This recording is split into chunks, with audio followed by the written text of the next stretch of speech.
করছি, এতক্ষণ কিন্তু আপনারা খুব সুন্দরভাবে একটা ছবিতে জুম ইন জুম আউট এরকম একটা ইফেক্ট কিন্তু আপনারা দেখতে পেরেছেন। তো এই ইফেক্টটাকে সাধারণত বলে ডলি ইফেক্ট। এটা অনেক ছবিতে ব্যবহার করা হয়। এটা সাধারণত ভিডিওর ক্ষেত্রে ব্যবহার করা হয়, কিন্তু আজকে আমি ব্যবহার করছি ছবিতে কিভাবে ব্যবহার করা যায় সেই টিউটোরিয়ালটা নিয়ে আজকে চলে আসলাম। আর আজকে কিভাবে আপনাদের যে কোনো ছবিতে এরকম ইফেক্ট আপনারা ব্যবহার করবেন সেটার জন্য অবশ্যই আপনাকে একটা অ্যাপ্লিকেশনের প্রয়োজন হবে। অ্যাপ্লিকেশনটার নাম হলো ভিইমেজ। তো ভিইমেজ এই অ্যাপ্লিকেশনটা আপনাদের ডাউনলোড করতে অবশ্যই গুগল প্লে স্টোরে পেয়ে যাবেন এবং গুগলেও পেয়ে যাবেন। তো গুগল প্লে স্টোর থেকে যদি আপনি ডাউনলোড করেন তাহলে কিন্তু অবশ্যই আপনাদের এটাতে ওয়াটারমার্ক থাকবে। এর জন্য আপনাদেরকে সাজেস্ট করবো আপনারা অবশ্যই গুগল থেকে এই ভিইমেজের অনেকগুলো প্রো ভার্সন আছে সেগুলো আপনারা ডাউনলোড করে নেবেন। তার প্রথমে ভিইমেজ ওপেন করার পর আপনারা একটু ওয়েট করবেন। তো এখানে জাস্ট আপনার যে প্লাস আইকন রয়েছে সেটাতে অবশ্যই আপনারা ক্লিক করে দেবেন। ক্লিক করার পর জাস্ট আপনাদের পছন্দের যে কোনো একটা পিকচার আপনারা সিলেক্ট করে নেবেন। সিলেক্ট করে নেওয়ার পর আপনারা এখান থেকে জাস্ট আপনার ছবির যে সাইজটা রাখতে চান সেই সাইজটা রাখবেন। এখানে আমি 9:16 এই সাইজটা রেখে দিলাম। এরপরে এখান থেকে নেক্সটে ক্লিক করলাম।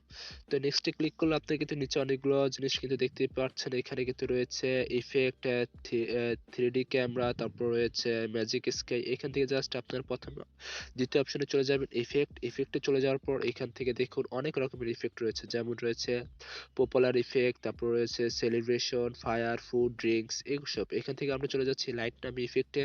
তো লাইটে চলে যাওয়ার পর আপনার কিছুক্ষণ অপেক্ষা করবেন। তো কিছুক্ষণ অপেক্ষা করার পর এখান থেকে দেখতে পাচ্ছেন যে গোল্ডেন ডাস্ট 2 নামে একটা ইফেক্ট আমি এখান থেকে অ্যাড করে নিচ্ছি আমার ছবিতে। জাস্ট আমি এটা একটু জুম করে নিব। জুম করার পর জাস্ট আমরা এখান থেকে ট্যাপ টু অ্যাড, অর্থাৎ জাস্ট এখানে ট্যাপ করলে আপনার ইমেজের সাথে জাস্ট অ্যাড হয়ে যাবে। তো আমরা এখান থেকে জাস্ট অ্যাড করার পর এখান থেকে অ্যাডজাস্টমেন্টে ক্লিক করব।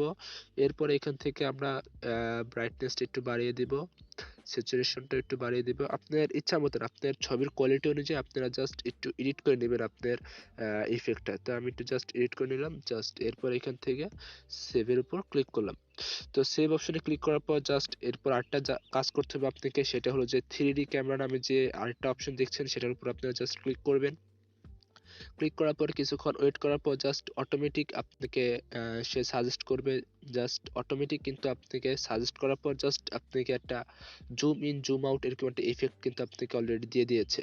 তো এখান থেকে জাস্ট আপনারা ব্যাকগ্রাউন্ড ব্লারের উপর ক্লিক করে দিবেন। জাস্ট আপনারা ব্লার করে দিবেন ব্যাকগ্রাউন্ডটা। জাস্ট আমি এখান থেকে ব্যাকগ্রাউন্ডটা ব্লার করে দিচ্ছি এবং এখান থেকে জাস্ট স্পিডের উপর ক্লিক করার পর স্পিডটা আপনারা 0x এটার উপর ক্লিক করা, জাস্ট এখান থেকে ওকে ক্লিক করে দিবেন। ওকে ক্লিক করার পর জাস্ট এখান থেকে আপনারা এখানে সেভ করে দিবেন। সেভ করা শেষ।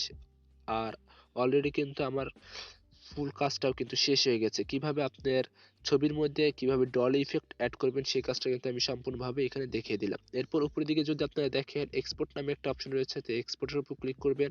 এক্সপোর্টের উপর ক্লিক করার পর এখান থেকে জাস্ট এইচডি রেজলিউশন এটা অন করে দিবেন এবং রিমুভ ওয়াটারমার্ক এটা অফ থাকলে এটা অবশ্যই অন করে দিবেন। যদি এটা অফ থাকে তাহলে কিন্তু অবশ্যই আপনার ছবিতে কিন্তু ওয়াটারমার্ক থাকবে, আর যদি অন করে দেন তাহলে কিন্তু আপনার ছবিতে ওয়াটারমার্ক থাকবে না। এরপর রয়েছে ডিউরেশন। এখানে আপনি কত সেকেন্ডের ভিডিওটা তৈরি করতে চাচ্ছেন, 5 সেকেন্ড, 10 সেকেন্ড আপনারা এখান থেকে সিলেক্ট করে দিবেন। যদি 1 মিনিট চান তাহলে জাস্ট এখান থেকে 1 মিনিটের উপর ক্লিক করে জাস্ট এরপর এখান থেকে জাস্ট এক্সপোর্টের উপর ক্লিক করবেন। তো এক্সপোর্টের উপর যখন ক্লিক করবেন জাস্ট আপনার ছবিটা এক্সপোর্ট হতে কিছুক্ষণ সময় লাগবে। জাস্ট আমি এক্সপোর্ট হওয়া পর্যন্ত অপেক্ষা করছি। ওকে বন্ধুরা, আপনারা কিন্তু অলরেডি দেখতেই পাচ্ছেন আমার কিন্তু যে ইফেক্টটা আমি অ্যাড করেছি আমার ছবিতে সেটা কিন্তু অলরেডি এক্সপোর্ট হয়ে গেছে। এরপর আপনারা এখানে যে দেখতে পাচ্ছেন সেভ নামে যে একটা অপশন রয়েছে সেভের উপর ক্লিক করবেন। এরপর এখান থেকে জাস্ট ভিডিওর উপর ক্লিক করার পর জাস্ট সেভ অপশনে ক্লিক করার ফলে আপনার এটা জাস্ট আপনার যে গ্যালারি অপশন রয়েছে সেখানে অবশ্যই এটা সেভ হয়ে যাবে। তো এটা ছিল মূলত আজকের ভিডিওটা। আর আজকের ভিডিওটা কেমন হলো সেটা অবশ্যই আমাকে কমেন্ট বক্সে অবশ্যই জানাবেন এবং আপনাদের সবার কাছে একটা রিকোয়েস্ট থাকবে আমার ভিডিওতে একটা লাইক করে দিবেন এবং অবশ্যই আমার চ্যানেলটাকে অবশ্যই আপনারা অবশ্যই মাস্ট বি এই জিনিসটা কখনোই ভুলবেন না, সাবস্ক্রাইব করে যাবেন।